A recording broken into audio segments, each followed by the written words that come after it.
Hello, An Artist of the Floating World by Kazuo Ishiguro.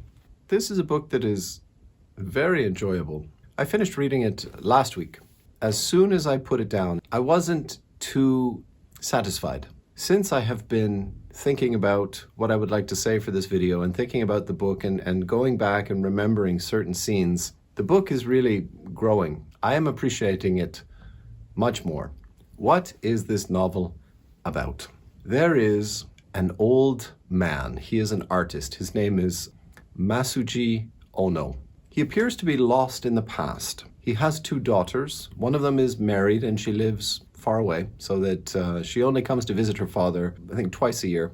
And he has an unmarried daughter. I believe she's 31. Her name is Noriko. He worries about her and her marriage prospects because 31 is getting on a bit, but he feels that with his prestigious family position, that it shouldn't be a problem. And so Masuji spends a lot of time reflecting on the past. This novel is told from his first-person perspective. What Ishiguro is famous for, that he loves to use this technique of the unreliable narrator. That is really his thing. Is our main character, our guide to the story, is this character telling us the truth?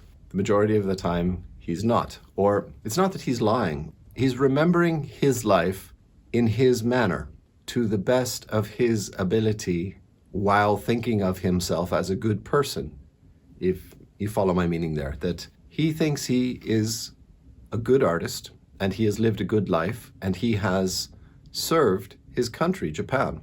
People respect him, and people look on him as an honorable man. That's his opinion of himself. And we see with his interactions with other people that they most often do not share his opinions of him. And why is that? Why does he have such a high opinion of himself, but other people do not? Well, we learn, I won't give you too much away. As Japan was entering the Second World War, all of the turmoil years leading up to the Second World War, as a young painter, began to feel that he wanted to paint propaganda pictures. It's difficult for me because I can't really imagine anything. I can only imagine the American propaganda artwork. Uncle Sam wants you. It is your duty to come and join the military and serve your country. There's nothing greater or more laudable than to die in the mud, machine gunned down in some foreign country you've never heard of. Oops. So he began painting these propaganda artwork. And we know this because it is often mentioned that his other daughter, the one that comes to visit him rarely, she has a son. He has a grandson. The unmarried daughter is Noriko, and the other daughter is Setsuko. And Setsuko has the grandson. And the grandson is fun because he doesn't understand the situation. And he often says, well, grandfather, you're a great artist, aren't you? Yes, I am a great artist. So, well, why don't we see any of your paintings around? Why don't you have any paintings, your own paintings, in your own house? Oh, well, all of those paintings they've been stored away. They've all been put away. And that's all we know, is that his paintings, this celebrated artist, his paintings have been put away somewhere, and they are not on display anymore. We begin to see deeper into the mystery that Noriko, she had the possibility of getting a marriage contract, this traditional Japanese going on a very formal date with the relatives, and everybody is very polite and they're meticulously scanning one another to see if it's going to make a good match. And that she had one prospect who suddenly backed out. And it's not stated why that potential marriage partner suddenly decided that, he got cold feet, but it is insinuated pretty plainly. Noriko says to her father, we don't want something like that to happen again, do we? He says, no, we don't. I can't imagine why that young man had backed out at the last minute. We see from their interaction, because Noriko talks to her father rather sternly, rather sometimes even bordering on disrespectfully. And he doesn't like that, but he doesn't say anything. He mutters under his breath. It's funny because every time she comes home from wherever she's been, she's always like, oh, father, did you spend the day just brooding around the house again? Which is very contrary to the thoughts that are in his head, the thoughts that we are reading as the narrative, that he pictures himself as this grand old artistic master. And then when his daughter comes home and she's like, oh, have you just been brooding in the garden again? It's like, oh, that's a bit of a different picture from what we've just been given. I'd say the first half of the book is involved with Noriko trying to get a husband, and there are warnings given to her father. If they do some background checks into our family, I want you to go and talk to some of your former acquaintances and tell them not to talk about those things that may be unpleasant in regards to this marriage. On one hand, he says, oh, I don't know what she's talking about. This daughter of mine, so disrespectful. But he does, though. Like, he doesn't say we have nothing to hide. He says, all right, I will go and I will talk to a few of my old acquaintances to make sure that certain things are not mentioned. So we know that there's something dark and beastly from his past that is best left in the darkness of the past. However, the past just has a terrible way of not staying in the past, doesn't it? And one of the most poignant early examples is that Setsuko's husband, his son-in-law, doesn't seem to like the father-in-law very much. And he makes some very sharp comments to the father-in-law about certain people of that generation of Japan leading the country astray. Whatever happened in Japan leading up to the war and during the war years, those people, if they commit suicide out of shame for the things that they took part in, we understand, and we are not sad that they've done that. We actually consider that to be the right move, that they've done that as a bit of an apology for their actions. We sense very plainly that this son-in-law is putting Masuji directly into that category of people who owe an apology for their past actions. And that's what makes this book really quite a great novel to read. You know he's got something buried. It is in the past.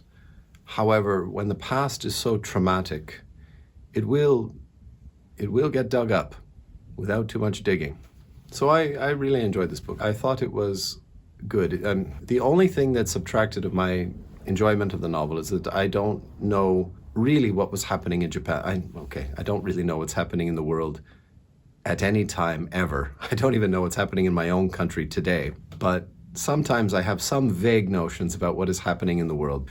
The situation in Japan pre-World War II, it's a mystery to me. And I've read several novels about this time, and it seems to be a great period of struggle for Japan, that there was this like war, not a mania, but a war preparation in the spirit of the people. Although being written after the war, you can always sense that there's a feeling of regret. But I doubt at the time, before 1940, I don't think there would have been much regret. There probably would have been a lot of, jingoism, patriotism, nationalism, a lot of that pride in one's military strong country.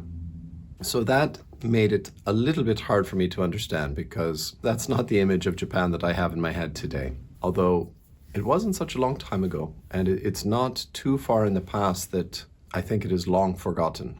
Kazuo Ishiguro was born in Nagasaki, Japan in 1954. Nagasaki. It rings a bell. And came to Britain at the age of 5. He is the author of 4 novels, quite a few more since then. Kazuo Ishiguro's work has been translated into 22 languages. Funny, this last note. Kazuo Ishiguro has a keen interest in the cinema, don't we all, and plays a number of musical instruments. He lives in London with his wife and daughter. There's a funny story about Ishiguro, that his mother, his strict, conservative Japanese mother, told him that he should be a scientist, chemist, a physicist, something in the, those very white lab coats kind of organizations. And he wanted to be a writer. And she was never satisfied with this because, the arts and the artists. What will you do if you don't have any talent? What will you do if your books don't get published? And then when he won the Nobel Prize for Literature, which Not only is the Nobel Prize the most prestigious literary award, it is also, I believe, the most affluent. Today, the prize is somewhere approaching €1 million. I think it's very close to that. So when he won the Nobel Prize for Literature, his mother said to him, "Yes, it's very nice, but I still think you should have gone and become a scientist." Thanks, Mom. If I were rating all of the Ishiguro books I've read, I would rate them. I would say that Remains of the Day, easily number 1. Number 2 would be Never Let Me Go. I enjoyed that quite a lot. Number 3, where's number 3? I would say that this one is number 3, An Artist of the Floating World. That would be my third favorite because the technique of the unreliable narrator works extremely well in this situation. I would enjoy it so much more if I understood more about Japanese history and the psychology of the people at the time. If I just knew that, God. Number 4 would be The Unconsoled.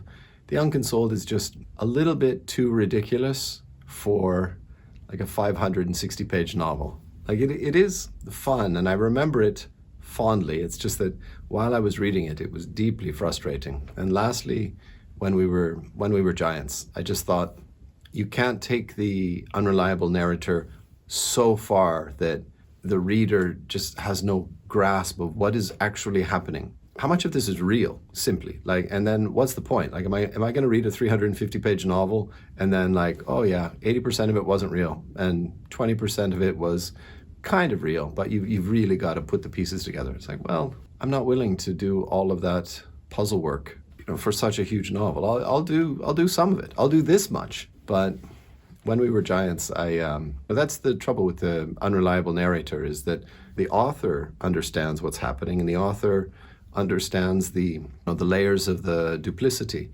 but perhaps it doesn't come across to the reader. Is this man walking into a war zone? Is this man really a detective? Or does he just imagine he's a detective? Why is it people keep giving him such strange looks when he tries to talk to them? We don't know, and it's not a book that I think is worth putting the effort in to try to figure it out. It's one thing at university that's really killing me is the, this wild speculation and imagining, oh, well, of course, this, if it's shaped like that, well, then, of course, it's a ionic symbol. What? Because it's shaped like a bell? Bell, definitely ionic symbol. Of course, a bell. What else would it be? It would be a bell and nothing else. University is really putting a dampener on some of my own enjoyment of literature because they don't know when to stop theorizing. A book is a book, and there is some stuff we can read into it, but on the other hand, maybe the authors never intended us to read anything into it. Maybe they were just more concerned with telling an enjoyable story.